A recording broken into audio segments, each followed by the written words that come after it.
Hello students, welcome to RWS IT academy. আমি তোমাদের online computer teacher Rahul কর্মকার। তোমাদের class 11 semester 2 আমরা ইন্ট্রোডাকশন টু ওয়েব সার্ভিসেস এই চ্যাপ্টারটা করাছিলাম। কম্পিউটার সায়েন্সের জন্য এই চ্যাপ্টারটা লাস্ট চ্যাপ্টার, কিন্তু কম্পিউটার অ্যাপ্লিকেশনের জন্য এরপরও কিন্তু আরো একটা চ্যাপ্টার আছে। অলরেডি এর আগে আমি এই চ্যাপ্টারের উপরে একটা ভিডিও তৈরি করেছিলাম, যেখানে আমি তোমাদেরকে www, HTML আর XML এই তিনটে সম্পর্কে তোমাদেরকে ডিটেলে বুঝিয়েছিলাম। যদি কোনো ধরনের ডাউট থাকে সেটা অবশ্যই সেটা কমেন্ট সেকশনে জানিও। আজকে যেটা শুরু করবো সেটা হলো আইপি অ্যাড্রেস। এখান থেকে তো মেবি আর দুটো ভিডিও আসবে এই চ্যাপ্টার থেকে, যার মধ্যে থেকে পুরো চ্যাপ্টারটা তোমাদের কমপ্লিট হয়ে যাবে। সবার ফার্স্ট আইপি অ্যাড্রেস। এর আগে যখন আমরা রেফারেন্স মডেল করেছি বা নেটওয়ার্কিং এর ক্ষেত্রে আমরা বহুবার এই আইপি অ্যাড্রেস সম্পর্কে শুনেছি। আইপি অ্যাড্রেস কি? আইপি অ্যাড্রেস হলো একটা লজিক্যাল অ্যাড্রেস। কি করে? একটা কম্পিউটারকে আরেকটা কম্পিউটারের সঙ্গে ইউনিক্যালি আইডেন্টিফিকেশন করার জন্য ব্যবহার করা হয়। যেমন তোমার কাছে আধার কার্ড আছে, প্যান কার্ড আছে, বা যাদের বয়স 18 বছরের বেশি হয়ে গেছে, তোমার বাবা মা, মেবি তোমার এখনো হয়নি, তাদের কাছে কি ভোটার কার্ড আছে। এগুলো কি ইউনিক্যালি একে অপরের সঙ্গে আইডেন্টিফাই করার জন্য এই জিনিসগুলো কাজে লাগে।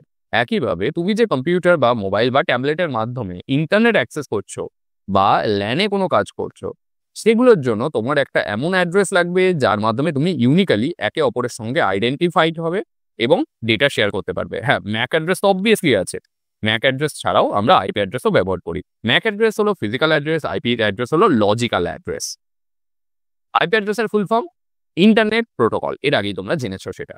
সংজ্ঞা: TCP/IP প্রোটোকলের মধ্যে তথ্য আদান প্রদানের জন্য একই নেটওয়ার্কে সংযুক্ত প্রতিটি কম্পিউটারকে পৃথক পৃথক ঠিকানা বা অ্যাড্রেস প্রয়োজন হয়। TCP/IP যার মাধ্যমে ইন্টারনেটটা পুরোটা কাজ করছে। OSI মডেল যার মাধ্যমে আমরা বুঝতে পারছি কি করে ডেটা এক জায়গা থেকে আরেক জায়গায় যাচ্ছে ডিটেলে। এর আগের চ্যাপ্টারে তোমরা সেগুলো করেছিলে। এই ঠিকানাকে কি বলা হয়? IP address. যে ঠিকানার মাধ্যমে একটা ডিভাইস আরেকটা ডিভাইসের সঙ্গে ইউনিক্যালি আইডেন্টিফাইড হয়। গুরুত্ব কি? TCP/IPর মাধ্যমে যখন কোনো ডেটা ট্রান্সফার করা হয়, তখন কার কাছে ডেটা যাবে বা কে ডেটা পাঠাচ্ছে এটা বোঝার জন্য এই আইপি অ্যাড্রেসের কিন্তু প্রয়োজন হয়। উদাহরণ: এখানে প্রচুর আইপি অ্যাড্রেস আছে, তার মধ্যে দেখো এখানে একটা এক্সাম্পল এটা। এবার যদি তুমি তোমার মোবাইল যেটা আছে বা তুমি যে ইন্টারনেটটা ব্যবহার করছো, যদি সেখান থেকে আইপি অ্যাড্রেস চেক করে দাও, কিভাবে করবে? হোয়াট ইজ মাই আইপি, ব্যাস এতটুকু। এইটাই সার্চ করো। সার্চ করলেই তোমরা যে ফার্স্টে ওয়েবসাইটটা পাবে, whatismyipaddress.com, এখানে গিয়ে দেখো এটা হলো আমার IPv6 অ্যাড্রেস, এটা হলো IPv4 অ্যাড্রেস। এভাবে তোমরা কিন্তু আইপি অ্যাড্রেস সার্চ করতে পারবে। এবার আছে আইপি অ্যাড্রেসের অংশগুলি কি কি কি কি অংশ দিয়ে আইপি অ্যাড্রেস তৈরি হয়। ভালো করে বুঝবে, আইপি অ্যাড্রেসের দুটো পার্ট থাকে, একটা নেটওয়ার্ক অ্যাড্রেস আর একটা কি থাকে? Host address. নেটওয়ার্ক অ্যাড্রেস মানে ক্লাসিফাইড হয় যে আইপি অ্যাড্রেসটা কোন ক্যাটাগরির অ্যাড্রেস, সেটা হলো নেটওয়ার্ক অ্যাড্রেস। হোস্ট অ্যাড্রেস মানে ওই পার্টিকুলার নেটওয়ার্কের মধ্যে তোমার যে ডিভাইসটা আছে, সেটা কম্পিউটার হতে পারে, ল্যাপটপ হতে পারে বা মোবাইল হতে পারে, সেটা কত নম্বর মোবাইল বা কত নম্বর ডিভাইস সেটা আইডেন্টিফাই করে কে? এই হোস্ট আইডি। তাহলে নেটওয়ার্ক আইডির মাধ্যমে আমরা ক্লাসিফাই করতে পারি যে আমরা কোন ধরনের আইপি অ্যাড্রেস ব্যবহার করছি। এরপরে আইপি অ্যাড্রেসের ক্লাসিফিকেশন আসবে, সেখানে তোমরা জানতেই পারবে ওর ক্লাসিফিকেশন সম্পর্কে। আর হোস্ট আইডির মাধ্যমে জানতে পারবে যে ওই পার্টিকুলার নেটওয়ার্ক আইডির মধ্যে তুমি কত নম্বর কম্পিউটার সেটা। যেমন এখানে দেখো একটা ক্লাস সির এক্সাম্পল দেওয়া রয়েছে। ক্লাস সি এর প্রথম যে তিনটে অক্টেট হয়, এখন অক্টেট কি বুঝতে হবে না, শুনে রাখো, পরে বুঝতে পারবে। প্রথম যে তিনটে অক্টেট সেটা হলো নেটওয়ার্ক আইডি। কোনটা? ক্লাস সি এর আইপি অ্যাড্রেস, IPv4 এর।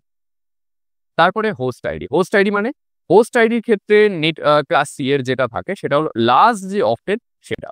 লাইক আমি একটা তোমাদেরকে এক্সাম্পল দেখাই, দাঁড়াও। তোমাদেরকে এক্সাম্পলটা দেখালে তোমরা আরো ডিটেলে বুঝতে পারবে বিষয়টা। ধরো তোমার কাছে একটা আইপি আছে যেটা হলো 21.42.1.10। ওকে, এটা হলো ক্লাস এর কি? ক্লাস এর আইপি অ্যাড্রেস।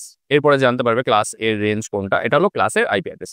এখানে কি হয়? ক্লাসের ক্ষেত্রে প্রথম যে পার্টটা, এই যে পার্টটা, এটাই হলো কি? Network part. এটা কি? Network part. আর বাকি যে এই তিনটে যে পার্টটা দেখতে পাচ্ছ, এটা হলো হোস্ট পার্ট। কি part? Host, HOST। Class C এর ক্ষেত্রে প্রথম দুটো পার্ট নেটওয়ার্ক পার্ট, লাস্টের দুটো হোস্ট। ক্লাস সি এর ক্ষেত্রে প্রথম তিনটে হলো নেটওয়ার্ক পার্ট, লাস্ট যে পার্টটা সেটা হোস্ট পার্ট। যেমন যার এক্সাম্পল দেখো এখানেই দেওয়া রয়েছে, এই যে প্রথম তিনটে কি? নেটওয়ার্ক পার্ট, আর লাস্টের যে পার্টটা আছে অর্থাৎ এই যে পার্টটা, এই পার্টটা কি? Host part. এবার ক্লাস এ এর আইপি অ্যাড্রেসের রেঞ্জ কত, বি এর কত, সি এর কত, সেটা এর পরে তোমাদের পরের ভিডিওতে, মানে পরের ভিডিও না অ্যাকচুয়ালি একটু পরেই তোমরা জানতে পারবে। তো বেসিক্যালি কি? আইপি অ্যাড্রেস দুটো জিনিস নিয়ে তৈরি, নেটওয়ার্ক আইডি আর একটা হোস্ট আইডি। এরপরে আইপি অ্যাড্রেসের গঠন কেমন? সবার ফার্স্ট বাইনারি এবং বিট অ্যাড্রেস হলো একটি 32 বিটের সংখ্যা বিশিষ্ট অ্যাড্রেস। কোনটা? IPv4 এর ক্ষেত্রে। IPv6 এর ক্ষেত্রে কিন্তু 128 বিটের। তো আমি এখানে IPv4 এর মাধ্যমে তোমাদের এক্সাম্পলটা দিয়েছি। দেখতে কেমন হয়? এরকম ভাবে হয়। কি এটা দশমিক সংখ্যায় আছে। তোমরা ফার্স্ট সেমিস্টারে দশমিক সংখ্যা থেকে কি করে বাইনারি সংখ্যা, কি করে অক্টাল সংখ্যা, কি করে ডেসিমেল সংখ্যা বা কি করে হেক্সাডেসিমেলে নিয়ে যেতে হয় তোমরা সেটা জেনেছিলে। সেম কনসেপ্ট এখানেই আছে। দেখো এটা হলো একটা নর্মাল আইপি অ্যাড্রেস যেটা দশমিক সংখ্যায়। আইপি অ্যাড্রেস সাধারণত দশমিক সংখ্যায় থাকে, কিন্তু কম্পিউটারটাকে কি বোঝে? বাইনারিতে বোঝে। দেখো এই পুরো ফরম্যাটের বাইনারি ফরম্যাট হলো এটা। এইভাবে কিন্তু কম্পিউটার বুঝতে পারে। এরপরে আসে অক্টেট। একটু আগে তোমাদেরকে যেটা আমি বললাম নেট আইডি, হোস্ট আইডি বোঝানোর ক্ষেত্রে অক্টেট কি হয়। এবার এই অক্টেটটা বোঝানোর জন্য একটা জিনিস তোমাদের এক্সাম্পল দেখায়, লাইক 192.133.50.2। আমি এই যে এই আইপি অ্যাড্রেস যেটা আছে এটাকে আমি নিয়ে নিচ্ছি। এবার কি বলছে? 32 বিটের হয় আইপি অ্যাড্রেস। কটা? 8টা বিটের এক একটা গ্রুপ তৈরি হয়। এই যে এই জিনিসটা আছে এটা দেখো 8 বিটের কিন্তু এক একটা গ্রুপ। তোমরা হয়তো দেখে বলবে 8 বিটের কি করে হলো। দেখো এগুলো প্রতিটা কি 8 বিটের হয় এক একটা গ্রুপ। এই এক একটা গ্রুপ যেহেতু 8টা বিটের হয়, এরকম টোটাল কটা? টোটাল 4টে ভাগ থাকে। কটা? 1, 2, 3, 4। কটা? 4টে ভাগে ভাগ থাকে। এই যে 8টা বিটের এক একটা যে গ্রুপ, এটাকে কি বলা হয়? অক্টেট। কিভাবে হয় করে ভালো করে দেখো। প্রথমটার 8 বিট, তারপরের জন্য আরো 8 বিট, তারপরের জন্য আরো 8, তারপরে আরো 8। এই যদি 8 গুলোকে আমি যোগ করে দিই তাহলে কত বিট হচ্ছে? 32 বিট। কত? টোটাল 32 বিটের হয়ে থাকে। এখানে ম্যাক্সিমাম 255 অব্দি যায়, আর সব থেকে মিনিমাম যে নাম্বারটা সেটা 0। কিভাবে এটা হয় ভালো করে মনে আছে তোমাদের? যে 2 টু দি পাওয়ার 8 মানে কত ছিল? 2 টু দি পাওয়ার 8 মানে ছিল 256। মানে এই যে 255 থেকে 0 অব্দি যদি আমরা কাউন্ট করি, আমরা কিন্তু এই 256 আইপি অ্যাড্রেসই পাবো। তার জন্যই দেখো এখানে ব্যবহার কি করা হয়েছে? 8টা করে বিটে ডিভাইড করা হয়েছে। এইভাবে কিন্তু একটা আইপি অ্যাড্রেস তৈরি করা হয়। সংখ্যার সীমা দেখো, আমি কিন্তু এগুলো সবকিছু IPv4 এর ক্ষেত্রে বলছি, IPv6 না। 6 এ কিন্তু অন্য কনসেপ্ট। সংখ্যার সীমা 0 থেকে 255। তো এবার বলছে সীমা মানে আইপি অ্যাড্রেস IPv4 এর ক্ষেত্রে ম্যাক্সিমাম কত অব্দি যেতে পারে? 0.0.0.0। এটা হলো একদম সবার শুরু, আর সবার শেষ ম্যাক্সিমাম এটা অব্দি যায় 255.255.255.255। মোট হোস্টের সংখ্যা IPv4 এর মাধ্যমে আমরা মোট 429 কোটি কম্পিউটার বা নোড কানেক্ট করাতে পারি। কিন্তু বর্তমান যুগে যেহেতু কম্পিউটার টেকনোলজি অনেক বেশি উন্নত হয়ে গেছে, এই অ্যামাউন্টটাও কিন্তু পর্যাপ্ত না। তার জন্যই এখন ইন্ট্রোডিউস হয়েছে IPv6। IPv4 এখন আউটডেটেড হয়ে গেছে। এইবার আসছে কি আইপি অ্যাড্রেসের শ্রেণী বিভাগ বা এর ক্লাসিফিকেশন। আইপি অ্যাড্রেসকে বেসিক্যালি 5টা ভাগে ভাগ করা হয়: class A, class B, class C, class D আর ক্লাস ই। তোমাদের সিলেবাসে ক্লাস এ, বি আর সি আছে, যদিও এ, বি আর সিটাই ইম্পর্টেন্ট। ডি আর ই তোমরা কখনোই ব্যবহার করতে পারবে না, কারণ ওগুলো দুটো আলাদা পারপাস আছে। ক্লাস এর আইপি অ্যাড্রেস ব্যবহার কোথায় ব্যবহার করা হয়? যে সকল নেটওয়ার্কে অনেক কম্পিউটার বা হোস্টের প্রয়োজন হয় সেখানে এই ক্লাসের আইপি অ্যাড্রেস ব্যবহার করা হয়। তুমি তোমার কম্পিউটার বা তোমার মোবাইলে গিয়ে what is my IP search করো, চান্স আছে তুমি ক্লাস এরই আইপি অ্যাড্রেস পাবে। যেমন আমার কম্পিউটারের ক্ষেত্রে এই যে যেটা আমি তোমাদেরকে দেখালাম, একটা সরিয়ে দিই, এই যে এটা কিন্তু ক্লাস এর আইপি অ্যাড্রেস 49.37.43.93। এটা কি? ক্লাস এর আইপি অ্যাড্রেস। রেঞ্জে গেলে তোমরা এটা বুঝতে পারবে। এই নেটওয়ার্ক অ্যাড্রেস প্রথম অক্টেটটা হলো কি? এর নেটওয়ার্ক অ্যাড্রেস। আমি প্রথমেই বলেছিলাম ক্লাস এর আইপি অ্যাড্রেসের প্রথমটাই হলো নেটওয়ার্ক অ্যাড্রেস। আচ্ছা, হোস্ট অ্যাড্রেস বাকি যে 3টে থাকে অর্থাৎ 24 বিট যেটা থাকে সেটা হলো হোস্ট অ্যাড্রেস। তারপরে প্রথম বিট কোনটা হয়? প্রথম বিট হয় এর ক্ষেত্রে 0। সবসময় এটা 0ই হবে, অন্য কিছু হবে না। এবার নেটওয়ার্ক সংখ্যা এখানে টোটাল কতগুলো নেটওয়ার্ক আসতে পারে? 2 টু দি পাওয়ার 7 মানে 228টি নেটওয়ার্ক এখানে যোগ করা যাবে এই প্রথম হোস্টের মাধ্যমে। আর এই প্রতিটা নেটওয়ার্কে কতগুলো করে হোস্ট জমা হতে পারবে?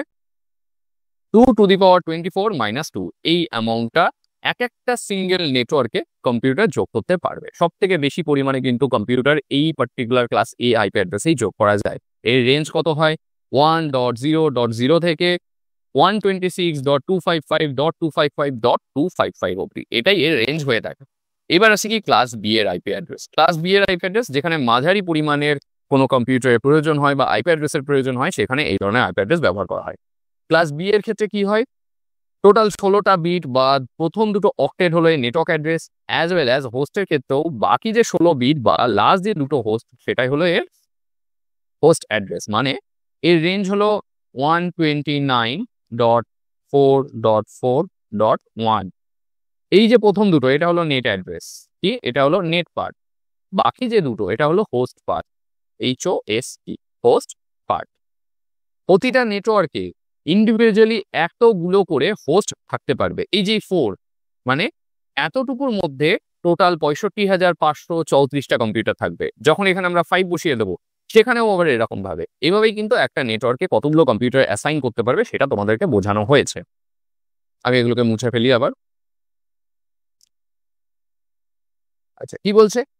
সর্বপ্রথম বিট 10 থাকে। নেটওয়ার্ক সংখ্যা 2⁴ - 2 মানে 16,382টা তোমার নেটওয়ার্ক পাবে এই ক্লাস বি এর আইপি অ্যাড্রেসে। তারপরে হোস্ট কতগুলো?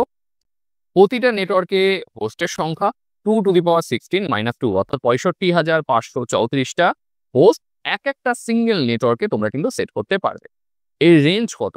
এর রেঞ্জ শুরু হয় হলো 128.0.0.0 থেকে 191.255.255.255। এটাই হলো এর কাজ করার রেঞ্জ। এরপরে আসে ক্লাস সি এর আইপি অ্যাড্রেস। সাধারণত ছোট আকারের নেটওয়ার্ক যেখানে আমরা ল্যান সেট আপ করি সেখানে এই ধরনের আইপি অ্যাড্রেস ব্যবহার করা হয়। এছাড়াও কিন্তু ওয়ানের ক্ষেত্রেও ক্লাস সি এর অ্যাড্রেস ইউজ হয়, কিন্তু খুব কম পরিমাণেই হয়। এই নেটওয়ার্ক অ্যাড্রেস প্রথম যে 3টে পার্ট থাকে সেটাই হলো এই নেটওয়ার্ক অ্যাড্রেস, মানে হলো 192.16.41.1।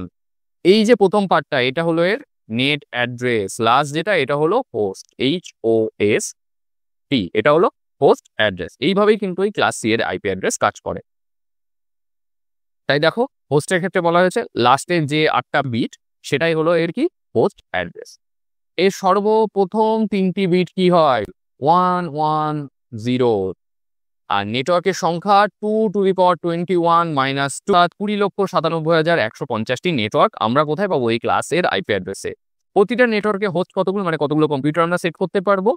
2⁻8 - 2 অর্থাৎ 254টা কম্পিউটার আমরা এখানে সেট করতে পারবো। এর রেঞ্জ কত হয়? 192.0.0.0 থেকে 223.255.255.255। এটা হলো এর ম্যাক্সিমাম। এরপরে ক্লাস ডিও আসে, ইও আসে, যেগুলো তোমাদের প্রয়োজন নেই। সেগুলো ব্যবহার করা হয় রিসার্চ পারপাস আর মাল্টিকাস্টের জন্য। এইবার IPv4 আর IPv6 এর মধ্যে ডিফারেন্স কি? তোমাদেরকে একটু আগে আমি বলেছিলাম IPv4 IPv6 দুটো কিন্তু ইম্পর্টেন্ট। বৈশিষ্ট্য IPv4 IPv6 অ্যাড্রেস সাইজ 32 বিটের কোনটা হয়? IPv4। যেহেতু এখানে পর্যাপ্ত নেটওয়ার্ক দিতে পারছিল না, নেটওয়ার্ক আইডি দিতে পারছিল না, আইপি অ্যাড্রেস দিতে পারছিল না IPv4, তার জন্য কি করেছিল? এই IPv6 কে ইন্ট্রোডিউস করা হয়েছিল। এটা কত? এটা হলো 128 বিটের হয়। অ্যাড্রেসের সংখ্যা আমরা প্রায় 4.3 বিলিয়ন আইপি অ্যাড্রেস এর মাধ্যমে তৈরি করতে পারি। IPv6 এর ক্ষেত্রে প্রায় 3.4 গুণ 10⁻38 যেটা হয় ততগুলো আইপি অ্যাড্রেস আমরা কিন্তু এই IPv6 এর মাধ্যমে পাবো, যেটা হলো অসীম। আগামী 5-10 বছর কি 100 বছরেও হয়তো এতগুলো আইপি কখনো ব্যবহার হবেই না। তারপরে ফরম্যাট, এটা সাধারণত ডেসিমেল সংখ্যা এবং ডট দিয়ে ব্যবহার করা হয়। এই যে দেখো ডেসিমেল সংখ্যা আর মাঝখানে কি একটা ডট আছে। IPv6 এ এখানে হেক্সাডেসিমেল সংখ্যা ব্যবহার করা হয়, যেখানে 0 থেকে 9 তারপরে ABCD মনে আছে তো তোমাদের? ওই হেক্সাডেসিমেল সংখ্যা এখানে ব্যবহার করা হয়। এখানে ডট না, এখানে কোলন চিহ্ন ব্যবহার করা হয়। এখানে টোটাল 8টা গ্রুপ হয়, কিন্তু IPv4 এর ক্ষেত্রে 4টে গ্রুপ হয়। এ দেখো এক্সাম্পল, এই একটা IPv4 এর কিন্তু এক্সাম্পল এখানে দেয়া রয়েছে। প্রয়োজনীয়তা, কেন IPv4 ব্যবহার করা হয়? আমরা জানি যে IPv4 ব্যবহার করা হয় ডেটা ট্রান্সমিটের জন্য, কিন্তু যেহেতু এখন অনেক বেশি ডিভাইস এসে গেছে তাই কিন্তু IPv4 পর্যাপ্ত না। IPv6 কেন? অসীম সংখ্যক আইপি অ্যাড্রেস বা ডিভাইস এর মাধ্যমে আমরা কানেক্ট করাতে পারবো, তাই IPv6 কে এখন ইন্ট্রোডিউস করা হয়েছে। এরপরে একটা আসে সাবনেট মাস্ক। কি সাবনেট মাস্ক? কি আইপি অ্যাড্রেসের একটা খুব গুরুত্বপূর্ণ পার্ট। কি বলছে? সাবনেট মাস্ক হলো একটি 32 বিটের সংখ্যা। IPv4 এর ক্ষেত্রে আইপি অ্যাড্রেসের নেটওয়ার্ক এবং হোস্ট অংশগুলিকে আলাদা আলাদাভাবে চিহ্নিত করতে ব্যবহার করা হয়। তুমি চিনতে পারছো আইপিভি অ্যাড্রেসের নেটওয়ার্ক পার্ট কোনটা, হোস্ট পার্ট কোনটা, কিন্তু কম্পিউটার কি করে বুঝবে? কম্পিউটার এই সাবনেট মার্কস দেখে কিন্তু বুঝবে। ক্লাস এর ডিফল্ট সাবনেট মার্কস হয় হলো 255.0.0.0, ক্লাস বি এর 255.255.0.0, ক্লাস সি এর ক্ষেত্রে 255.255.255.0। এইভাবেই কিন্তু সাবনেট মার্কসগুলো হয়। আমি তোমাদেরকে এখানে দেখাতে পারবো কিনা জানি না, এখানে সাবনেট মার্কস দেয়নি, কিন্তু প্রতিটা নেটওয়ার্কের ক্ষেত্রে কি একটা সাবনেট মার্কস জেনারেট হয়। এইবার আইপি অ্যাড্রেসের আরো দুটো ক্যাটাগরি হয়, যেটাকে বলে প্রাইভেট আইপি আর একটা পাবলিক আইপি। প্রাইভেট আইপি আর পাবলিক আইপি কি? পাবলিক আইপি মানে যে আইপি গুলো তুমি আমি ব্যবহার করছি ইন্টারনেট ব্যবহার করার জন্য বা ওয়ার্ল্ড ওয়াইড ওয়েব অ্যাক্সেস করার জন্য, সেটাকে বলা হয় কি এই পাবলিক আইপি। পাবলিক আইপি পৃথিবী জুড়ে ইউনিক হয়, সবসময় ইউনিক হবে। তোমার কাছে যে আইপিটা আছে সেটা কিন্তু আমার কাছে নেই, বা আমার কম্পিউটারে যে আইপিটা এই মুহূর্তে আছে তোমার কাছে সেটা থাকবে না, স্বাভাবিক। কিন্তু প্রাইভেট আইপিটা হলো এর ঠিক উল্টোটা। আমরা যখন ল্যানের মাধ্যমে ডেটা ট্রান্সমিট করি তখন আমরা ব্যবহার করি কি এই ধরনের প্রাইভেট আইপি। প্রাইভেট আইপি কিন্তু সেম হতেই পারে, আমার কম্পিউটার যে প্রাইভেট আইপিটা আছে হতে পারে তোমার কম্পিউটারের প্রাইভেট আইপিও সেম, কারণ তোমার কম্পিউটার অন্য নেটওয়ার্কে, আমার কম্পিউটার অন্য নেটওয়ার্কে আছে। এটি বিশ্বব্যাপী আলাদা হতেই হবে, এর কোনো কথা নেই, সেমও হতে পারে। এই অ্যাড্রেসগুলি ইন্টারনেট রাউটিং এর জন্য ব্যবহার করা হয় না। পাবলিক আইপি যেগুলো সেগুলো কিন্তু ইন্টারনেট রাউটিং ব্যবহার করা হয়। রাউটিং কেন ব্যবহার করা হয়? এক নেটওয়ার্ক থেকে আরেক নেটওয়ার্কে যাওয়ার জন্য। যেহেতু প্রাইভেট আইপি গুলো ল্যানের মধ্যে ব্যবহার করা হয়, যেখানে অন্য নেটওয়ার্কে যাওয়ার প্রয়োজন হয় না ইন জেনারেল, তার জন্য এগুলো রাউটিং এর কাজে ব্যবহার করা হয় না। আর যদি রাউটিং করতেও হয় তাহলে কি হয়, সেই রাউটারে যে আইপি অ্যাড্রেসটা থাকবে তার উপরে ডিপেন্ড করে কিন্তু রাউটিং হয়ে থাকে। ক্লাস এর ক্ষেত্রে IPv4 এর যে প্রাইভেট আইপিটা থাকে সেটা হলো 10.0.0.0 থেকে 10.255.255.255। এটা হলো ক্লাস এর প্রাইভেট আইপি অ্যাড্রেস, যেটা আমরা আমাদের ব্যক্তিগত ইউজের জন্য ব্যবহার করি। ক্লাস বিও তেমন আছে 172.16.0.0 থেকে 172.31.25.25। এটা কিন্তু হয় কি ক্লাস বি এর ক্ষেত্রে। ক্লাস সি এর ক্ষেত্রে 192.168.0.0 থেকে 192.168.255.255। এটা কি? এটা হলো ক্লাস সি এর প্রাইভেট আইপি অ্যাড্রেস। তো এই হলো তোমাদের বেসিক্যালি পার্ট, যেখানে তোমরা জানলে কি প্রাইভেট আইপি আর পাবলিক আইপি কি জন্য ব্যবহার করা হয়, কেন ব্যবহার করা হয়। পাবলিক আইপি ব্যবহার করা হয় হলো সবার ইউজের জন্য, গ্লোবালি এটা ইউনিক হয়। প্রাইভেট আইপি ব্যবহার করা হলো পার্সোনাল ইউজ বা ল্যান ব্যবহার করার জন্য। এগুলো গ্লোবালি ইউনিক হতেই হবে, এরকম কোনো কথা নেই। তো আজকে ভিডিওটা আমি শুধু এই আইপি অ্যাড্রেসটাই কভার করলাম। যদি কোনো ধরনের ডাউট থাকে আইপি অ্যাড্রেস নিয়ে, জানি এটা একটা খুব ইজি কনসেপ্ট না, কিন্তু তোমাদের বইয়ে যতটুকু আছে আমি ডিটেলে পড়ানোর চেষ্টা করেছি তোমাদেরকে। যদি কোনো ধরনের ডাউট থাকে সেটা অবশ্যই কমেন্ট সেকশনে জানাবে। তোমাদের সঙ্গে দেখা হবে পরের ভিডিওতে নতুন টপিকের সঙ্গে।